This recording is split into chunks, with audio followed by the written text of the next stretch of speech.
ओम नमो भगवते वासुदेवाय। ओम नमो भगवते वासुदेवाय। ओम नमो भगवते वासुदेवाय। गुरुर्ब्रह्मा गुरुर्विष्णु गुरुर्देवो महेश्वरा गुरुर्साक्षात् परब्रह्म तस्मै श्री गुरुवे नमः। सच्चिदानंद रूपाय विष्णोत्पत्त्यादिहेतवे तापत्रय विनाशाय श्रीकृष्णाय वयं नमः। ओम नमो भगवते वासुदेवाय। ओम नमो भगवते वासुदेवाय। ओम नमो भगवते वासुदेवाय। समग्र ब्राह्मण परिषद छत्तीसगढ़ के तत्वावधान में इस पावन पुनीत अवसर पर पुरुषोत्तम मास के पावन अवसर पर आप सभी के समक्ष, आप सभी के मध्य में मुझे आने का अवसर प्राप्त हुआ। समग्र ब्राह्मण परिषद के जितने भी व्यास हैं, जितने भी विद्वत गण हैं, आप सभी के युगल चरणों में दंडवत प्रणाम, कोटि कोटि प्रणाम। एवं जो समग्र ब्राह्मण परिषद छत्तीसगढ़ के पुरुषोत्तम मास के अवसर पर मुझे कुछ विशेष चर्चा करने का अवसर जो प्राप्त किया, पूज्य बड़े भैया श्री राजेंद्र कृष्ण जी महाराज एवं बड़े भैया भावेश शुक्ला जी महाराज, जो आपके माध्यम से आज मुझे कुछ चर्चा करने का अवसर प्राप्त हुआ। आपके भी युगल चरणों में दंडवत प्रणाम, कोटि कोटि प्रणाम। जैसे सभी को पता है कि पुरुषोत्तम मास कब से हुए और पुरुषोत्तम मास को लौंग मास, अधिक मास भी कहते हैं। कारण क्या है, क्यों हुए, आदि प्रसंग सभी व्यास के मुखारबिंदों से हमने श्रवण किए हैं। इस पुरुषोत्तम मास में कोई भी यज्ञ करे, हवन करे, या कोई भी अनुष्ठान करे, या कोई भी मंत्र जाप, माला जाप आदि करे तो सर्व सिद्ध होते हैं। सर्व कार्य हमारे सर्व कार्य सिद्ध होते हैं एवं भगवान की कृपा हम सब पर बनी रहती है। तो ये चातुर्मास के अवसर पर आज समग्र ब्राह्मण परिषद छत्तीसगढ़ में सभी ब्राह्मण आज जुड़ रहे हैं, सभी व्यास जुड़ रहे हैं और ज्ञान की बातें, अपनी चर्चा सब कर रहे हैं। तो मुझे भी आज अवसर मिला और मेरा जो विषय है, जो मुझे विषय दिया गया है, वह विषय है ब्राह्मणोचित संस्कार। ब्राह्मणोचित संस्कार है क्या? पहला तो ब्राह्मण कैसे होना चाहिए, ब्राह्मण का कर्तव्य क्या है, ब्राह्मण का कर्म क्या है,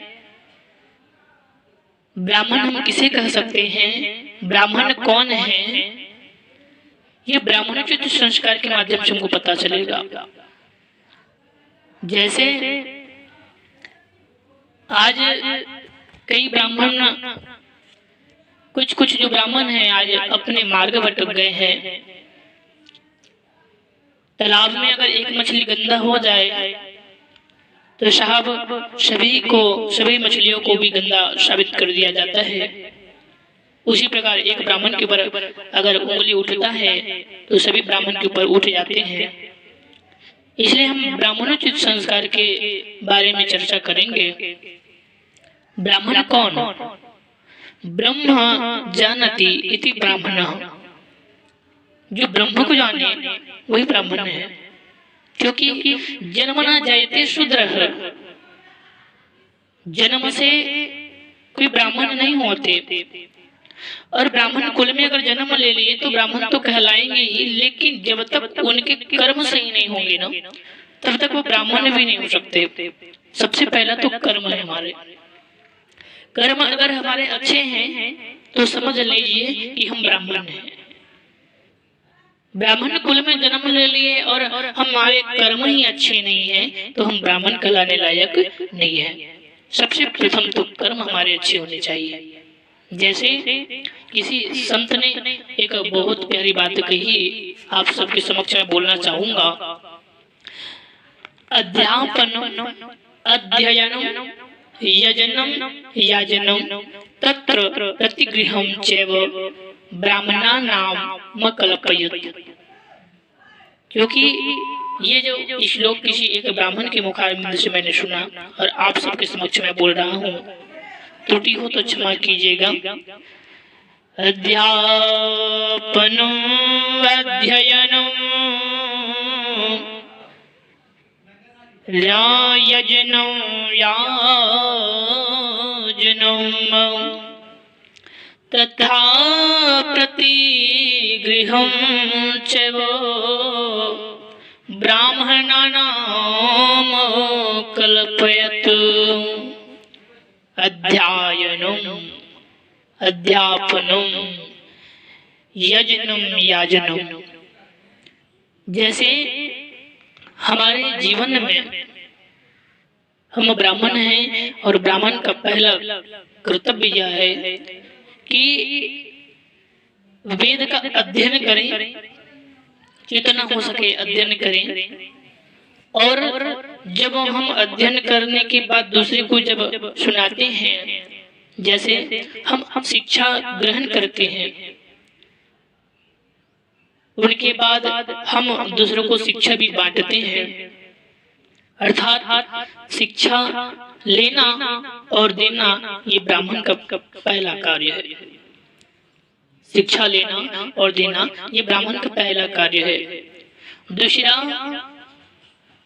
यज्ञ करवाना और यज्ञ करना ये दूसरा काम है। हम यज्ञ करवाएं, लेकिन यज्ञ भी हमको करना चाहिए।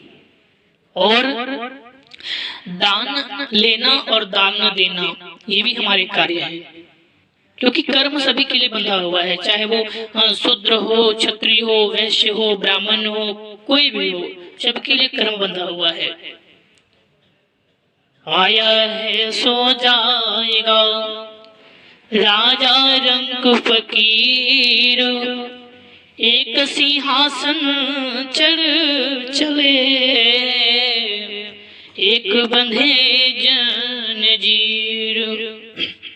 आया है सो जाएगा राजा रंग फकीर, एक सिंहासन चढ़ चला, एक बंधे जंजीर। सभी के लिए कर्म बंधा हुआ है, चाहे वो क्षत्रिय हो, वैश्य हो, शूद्र हो, ब्राह्मण हो। तो ब्राह्मण दान ले और दान दे, तब जाकर के वो दान की शुद्धि हो सकते हैं। 6 जो सूत्र जो बोले हैं संत ने, पहला ज्ञान ले ज्ञान दे, यज्ञ करे यज्ञ करवाए, दान ले और दान दे। ये ब्राह्मण का सूत्र, ये नियम पर चले। अध्ययन करना बहुत महत्वपूर्ण है ब्राह्मण के लिए, क्योंकि हमारे जो धन है वो हमारी विद्या है। विद्या सबसे बड़ा धन है हम ब्राह्मण के लिए। इसलिए ब्राह्मणोचित संस्कार के विषय में मुझे बोला गया है, तो यही मैं बोल सकता हूँ कि सबसे बड़ा जो धन है ब्राह्मण का वो है विद्या। संतोषी ब्राह्मण होना चाहिए, संतुष्ट रहना चाहिए ब्राह्मण। क्योंकि कर्म सभी के लिए बंधाया है, चाहे वो ब्राह्मण हो चाहे कोई भी हो, ऋषि महात्मा भी हो, तो सबको दोष लगता है। जैसे मांडव ऋषि थे, सभी को ये प्रसंग याद होंगे।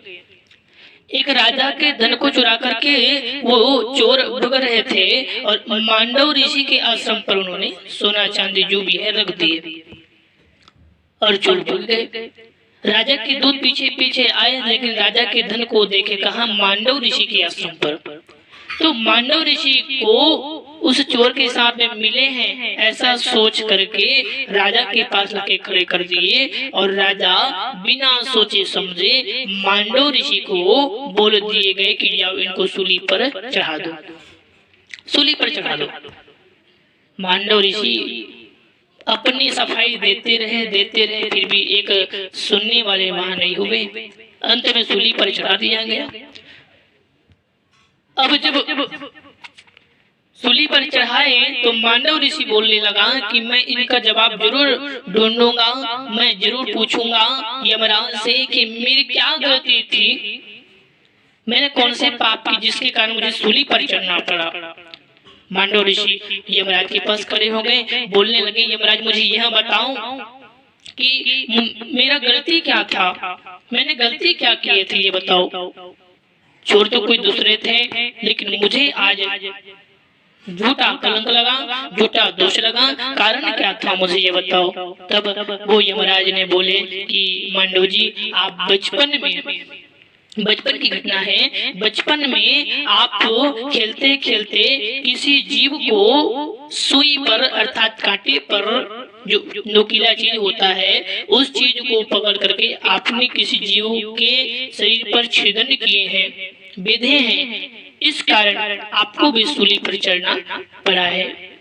मांडव ऋषि कहते हैं ये तो गलत है, अन्याय है मेरे साथ। क्यों? क्योंकि बाल अवस्था में वो बच्चे के पास उतनी ज्ञान नहीं होती कि वो क्या कर रहे हैं। कहते हैं ना भगवान भगवान के रूप में होते हैं बालक, तो बाल रूप में मैंने जो किए वो मुझे ज्ञात नहीं है, मुझे पता नहीं है, वो खेलते खेलते हुआ होगा, फिर भी आज मुझे ये दोष लगा है, इसलिए जाओ मैं बोलता हूँ, श्राप देता हूँ कि तुम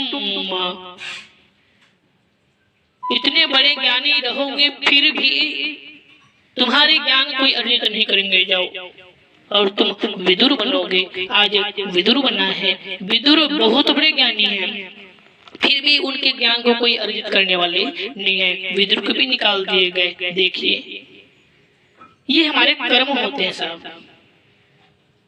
इसलिए शास्त्र भी कहता है कभी हमें जीवन में अभिमान नहीं होना चाहिए, और जिनके जीवन में अभिमान हो गया ना समझ लो कि पतन का रास्ता दिखाई पड़ेगा हमको, क्योंकि आज हम सबको अभिमान है। रूपम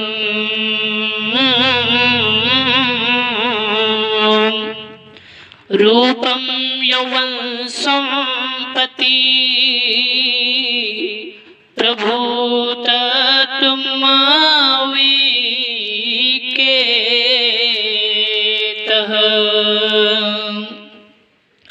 एक एक माप्युनाथायु किमो यत्र चतुष्टम। रूपम यौवन संपत्ति प्रभुता मविवेकतः, अर्थात रूपम यौवन संपत्ति और प्रभुता। आज सभी को अहंकार है ना, किसी को अपने धन का अहंकार है। पहला तो रूपम, रूप का कि मुझसे सुंदर कोई नहीं, मुझसे सुंदर कोई नहीं। दूसरा अभिमान है यौवन, यौवन अर्थात नौजुवान, हम जवान हैं, अभी तो कथा सुनने की हमारी उम्र नहीं हुई। तीसरा है संपत्ति, मेरे पास धन इतना है, मुझे ये सब करने की आवश्यकता नहीं। चौथा प्रभुता, प्रभुता अर्थात अपने राज्य पाट का अहंकार, कोई राजा बन जाए तो अभिमान हो जाता है। उसी प्रकार यमराज को भी अभिमान हो गया था, इस कारण उनको विदुर बनना पड़ा। इसलिए अगर ब्राह्मण भी अभिमान बस अगर कार्य करते हैं तो कार्य सिद्ध होने वाले नहीं है।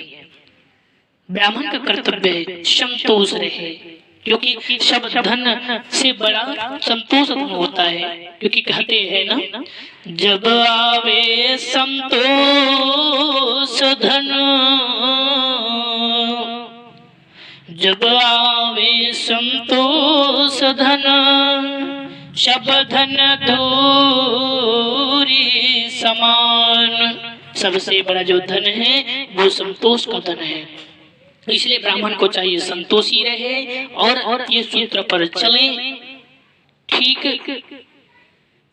जैसे आज हमको जो सूत्र मिला है वो है ब्राह्मणोचित संस्कार। इस विषय में हमने जैसे भी अपने त्रुटि भाषा में बोलने का प्रयास हमने किए हैं। ब्राह्मण आज भी पूजे जाते हैं, पूजनी है और कल भी पूजनी होंगे और पूजे जाएंगे। बस अपना कर्म हम सही रखें बस। और आज हम सब ब्राह्मण को एकता होने की आवश्यकता है। जब तक हम एकत्रित नहीं होंगे तब तक हमारा धर्म बच नहीं पाएगा। इसलिए हमें एकत्र रहना बहुत जरूरी है। ये ब्राह्मण का काम है। अगर हम एकत्रित नहीं होंगे, जब तक हम में एकता नहीं होगी तो ये कार्य नहीं बन सकते। इसलिए सभी ब्राह्मण हम एक रहें और धर्म के रास्ते पर हम चलें, तब जाकर के ये धर्म बच सकता है। तब जाकर के हम अपने आने वाले पीढ़ी, आने वाले संतान को भी शिक्षा दे सकते हैं, संस्कारवान बना सकते हैं। तो आज समय की परिधि में मैं बंधा हूँ और समय के देखते हुए अपनी वाणी को मैं यही विराम कर रहा हूँ। मति अनुसार राम गुण गाऊं। जैसे भी मुझे ज्ञान मिला उस ज्ञान को आप सबके समक्ष मैंने रखने का प्रयास किया। जिसमें त्रुटि हो गए हो तो क्षमा प्रार्थी हूँ। इन्हीं भाव के साथ में आप सभी से पुनः जय श्री कृष्ण, राधे राधे एवं सभी गुरु चरणों में दंडवत प्रणाम।